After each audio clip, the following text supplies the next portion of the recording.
Good morning dear students. Gayatri college के YouTube channel पर सभी विद्यार्थियों का हार्दिक स्वागत है। आज की क्लास में हम BSc BEd second year mathematics और बीएससी सेकेंड ईयर मैथमेटिक्स के फर्स्ट पेपर न्यूमेरिकल एनालिसिस के यूनिट नंबर 3 को स्टार्ट करने जा रहे हैं। देखिए, अभी तक जो अपन ने लेक्चर लिए हैं उसमें अपन यूनिट नंबर 1 और 2 तक ही पहुंचे। आज अपन यूनिट नंबर 3 को स्टार्ट करेंगे, जो कि अपना बुक का चैप्टर नंबर 8 है और इस बुक का ये लास्ट चैप्टर है।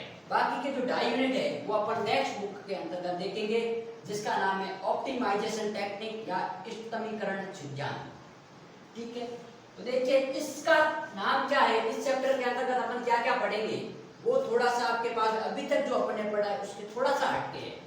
ठीक है, इसके अंतर्गत अपन पढ़ेंगे numerical solution of algebraic and transcendental equation, अर्थात बीजीय या अबीजीय समीकरणों के संख्यात्मक हल।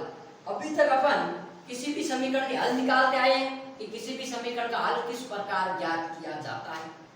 अब अपन वो आपके पास में अपन किस प्रकार की समीकरण का हल निकालते थे, या तो वो पूर्णतः x में हो या पूर्णतः y में हो, अर्थात अपन बीजीय समीकरण के हल निकालते आए हैं। फर्स्ट ईयर में भी अपन ने डिस्कस किया था थ्योरी ऑफ इक्वेशन के अंतर्गत समीकरण सिद्धांत, जो कि आपके पास में अलजेब्रा का सेकंड यूनिट था। उसके अंतर्गत अपन ने डिस्कस किया था कार्डन मेथड और फेरारी मेथड। कार्डन अपन त्रिघात समीकरण को सॉल्व करने के लिए काम में लेते थे और फेरारी मेथड चतुर्घात समीकरण को सॉल्व करने में काम लेते थे। अब यहाँ पर एक और विधा अपने पास में आ गई, ये अबीजीय समीकरण क्या होते हैं। तो जो बीजीय समीकरण नहीं होते हैं वो अबीजीय होते हैं। मतलब बीजीय कौन से होते हैं, जो कि पूर्णतः आपके पास में अलजेब्रिक हो, अर्थात x या y या z के टर्म्स में हो। कोई भी अदर फंक्शन लॉगरिथमिक, एक्सपोनेंशियल या ट्रिगोनोमेट्रिक नहीं आने चाहिए, लेकिन इसमें आ सकते हैं। तो देखिए 1 बाय 1 अपन एक एक कांसेप्ट को क्लियर करते हुए बात करेंगे। तो सबसे पहले अपन देखेंगे कि समीकरण क्या होते हैं। हालांकि अपन ने बहुत पढ़े, फिर भी मैं आपको बता देता हूँ कि समीकरण क्या होते हैं और उसके अंतर्गत अपन क्या क्या डिस्कस करते हैं, ब्रीफली आपको बता देता हूँ। तो देखिए सबसे पहले मैं बात करता हूँ बहुपद क्या होता है, क्योंकि समीकरण पढ़ने के लिए बहुपद पढ़ना जरूरी है। तो देखिए व्यंजक Pnx, जो कि आपके पास में कुछ इस प्रकार का लिख सकते हैं a0 x की power n plus a1 x की power n minus 1 and so on. आपके पास में a of n minus 1 into x plus an, जहां पर आपके पास में a0 is not equal to 0, क्योंकि यदि x की पावर n का कोएफिशिएंट 0 हो गया तो इसकी एक घात कम हो जाएगी। तो ये आपके पास में n घात का बहुपद कहलाता है। n घात का बहुपद कहलाता है, बहुपद कहलाता है। अब बात सुनिए, n घात का बहुपद है जहां पर आपके पास में a0 a1 a2 a3 an क्या है, कांस्टेंट है, असल राशियां हैं। मैं आपको लिखवा नहीं रहा हूं, लेकिन आप लिख दीजिएगा कि जहां पर a0 a1 a2 an minus 1 और an है वो आपके पास में कांस्टेंट क्वांटिटीज है और n है वो धनात्मक पूर्णांक है। जैसे क्या हो सकता है कि x स्क्वायर माइनस का 2x या 3x कर देते हैं प्लस 6, ये आपके पास में क्या है, एक बहुपद है। ठीक है, ये आपके पास में x प्लस 1, ये आपके पास में बहुपद है। ठीक है, तो ये इस प्रकार के जो टर्म्स होते हैं उसको अपन बहुपद कहते हैं। अब यहाँ x की हाईएस्ट पावर 2 है तो उसको 2 घात का बहुपद कहेंगे, या x की हाईएस्ट पावर 1 है तो 1 घात का, या x की घात हाईएस्ट n है तो इसको n घात का बहुपद कहते हैं। अब अपन सेकंड बात देखेंगे कि बहुपद के मूल क्या होते हैं। बहुपद के मूल,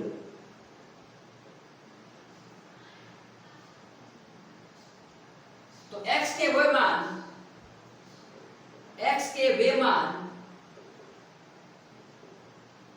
जिससे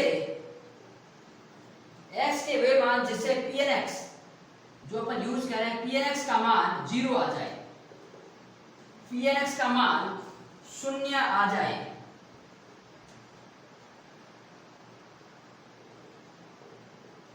ठीक है, बहुपद के मूल कहलाते हैं।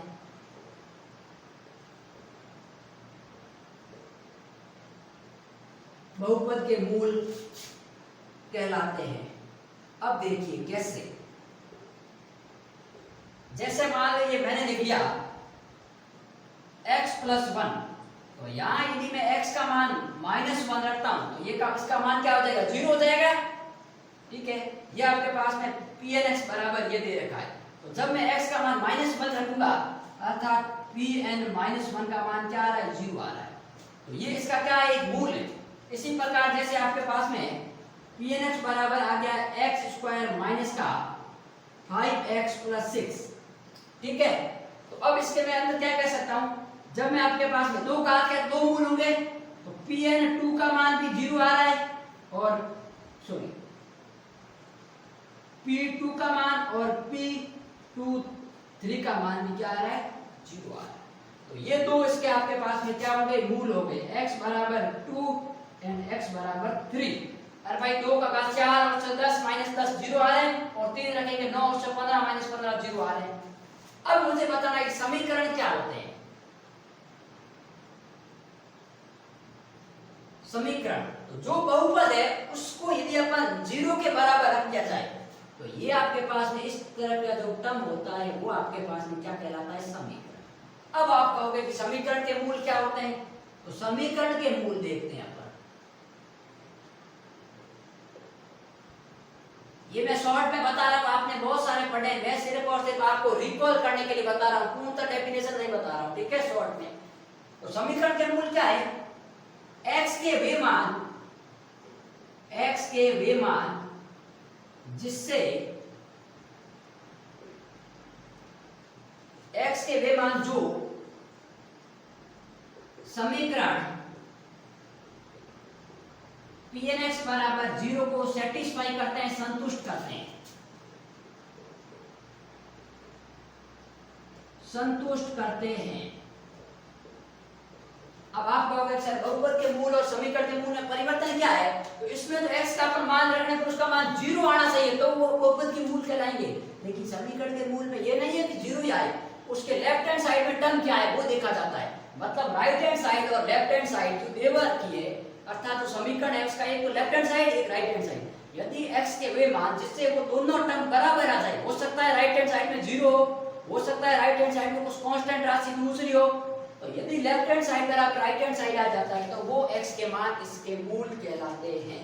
ठीक है, अब अपना बात आता है कि एक्चुअली मूल कहते किसको है, तो किसी भी समीकरण को हल करने का मतलब क्या होता है, उस समीकरण का मूल ज्ञात करना। तो यदि अपन समीकरण को सॉल्व कर रहे हैं, x का मान निकाल रहे हैं, वही तो उसके मूल कहलाते हैं। अब अपन देखते हैं कि बीजीय और अबीजीय क्या होता है। तो देखिए अपन बात करेंगे बीजीय और अबीजीय के बारे में।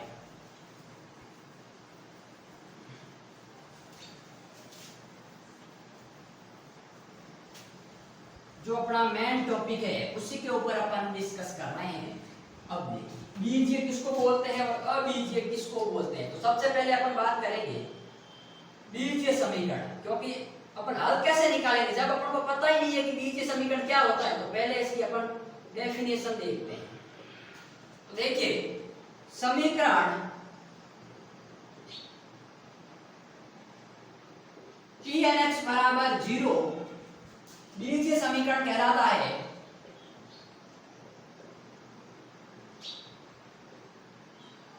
बीजीय समीकरण कहलाता है यदि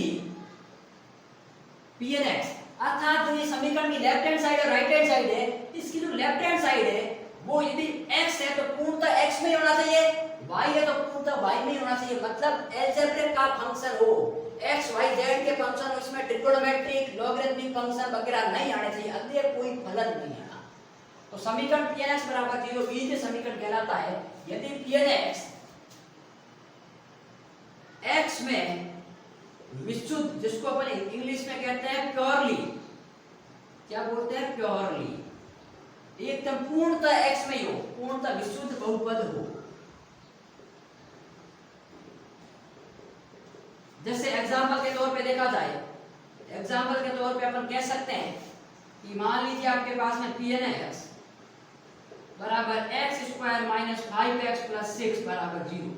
तो इसके दो मूल हो जाएंगे x बराबर 2 और x बराबर 3। लेकिन पूर्णतः x में तो जैसे मैं ऐसा लिख दे सकता हूं कि आपके पास में e की power minus x minus sine x बराबर 0।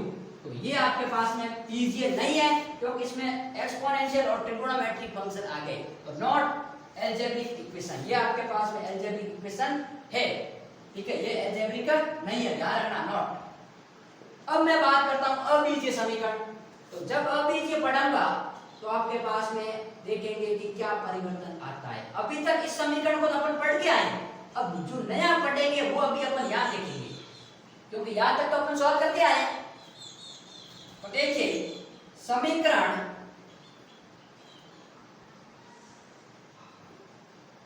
Pnx बराबर 0 अबीजीय कहलाता है। अबीजीय समीकरण कहलाता है यदि समीकरण Pnx बराबर 0 अबीजीय समीकरण कहलाता है यदि Pnx में x के अलावा अन्य फलन, x के अलावा या फिर Pnx में अन्य फलन जैसे लघुगणक, लॉगरिथमिक, लघुगणक log ऑफ x, चर घातांकी जिसको बोलते हैं एक्सपोनेंशियल, चर घातांकी मतलब e की पावर x, e की पावर माइनस x, या फिर आपके पास में त्रिकोणमितीय या हाइपरबोलिक या सर्कुलर फंक्शन त्रिकोणमितीय फलन प्रयुक्त हो।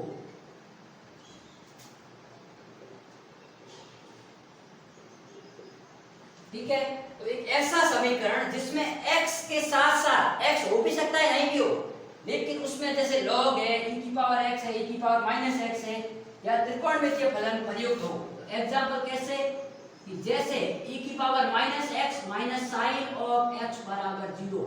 तो ये जो समीकरण है वो आपके पास में क्या होगा, अबीजीय समीकरण होगा। अब आपको समझ में आया होगा कि अबीजीय क्या चीज होती है, तो जिसमें बीजीय के अलावा अदर फंक्शन यूज होते हो। तो अब इसके अंतर्गत अपन इस समीकरण का हल ज्ञात करेंगे।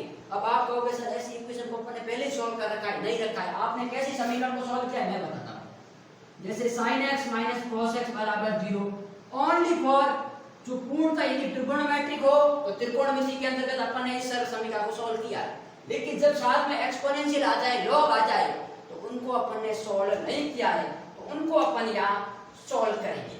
और सॉल्व करने से पहले अब सॉल्व करेंगे किस किस मेथड से, तो उस मेथड के बारे में अपन थोड़ा सा डिस्कस कर लेते हैं कि वो मेथड आपके पास में कौन कौन से है। तो पहले इसको एक बार लिख लीजिए, फिर अपन बात करेंगे इसके मेथड्स के बारे में।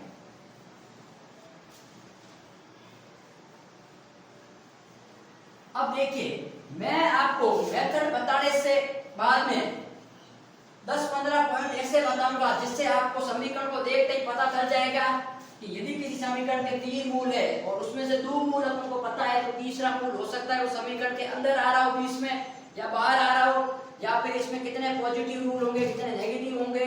ठीक है, और यदि किसी समीकरण की घात n है तो उसके n मूल होते हैं, ये अपन को देखते ही पता करना है। उससे पहले आपको मैं बता दूं कि अपन इसमें क्या पढ़ेंगे, समीकरणों के मूल ज्ञात करने की विधियां कौन कौन सी पढ़ेंगे, क्योंकि अपन को क्या करना है, उसका न्यूमेरिकल सॉल्यूशन निकालना है। तो किस मेथड से निकालेंगे उसके बारे में बात करते हैं। तो समीकरण के मूल ज्ञात करने की विधियां,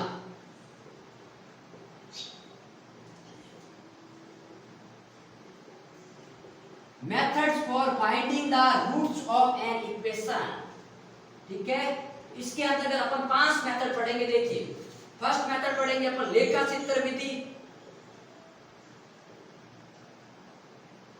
ठीक बात, जिसको बोलते हैं इंग्लिश में ग्राफिकल मेथड।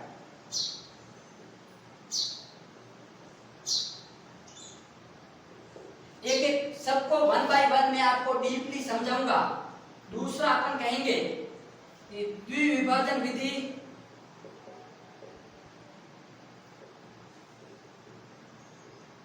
अर्थात जिसको इंग्लिश में बोलते हैं बाइसेक्शन मेथड,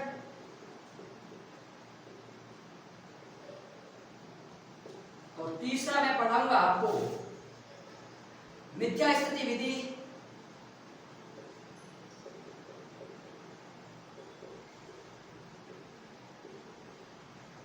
जिसको बोलते हैं रेगुला फाल्सी मेथड।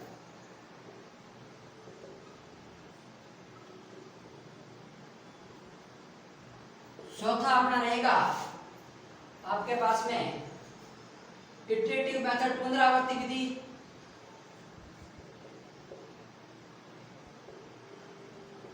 इंग्लिश में बोलते हैं इटरेटिव।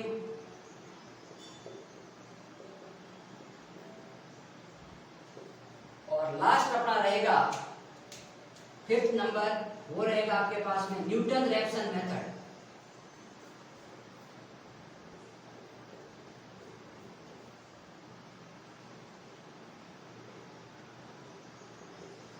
आपके पास में न्यूटन रैप्सन मेथड है।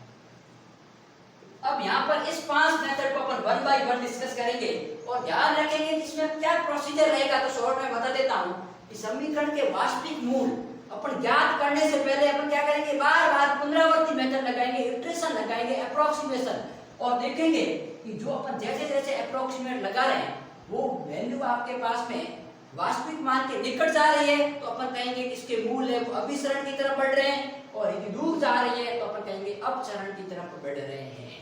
ठीक है, तो इन 5 विधियों का अपन इसके अंतर्गत प्रयोग करेंगे।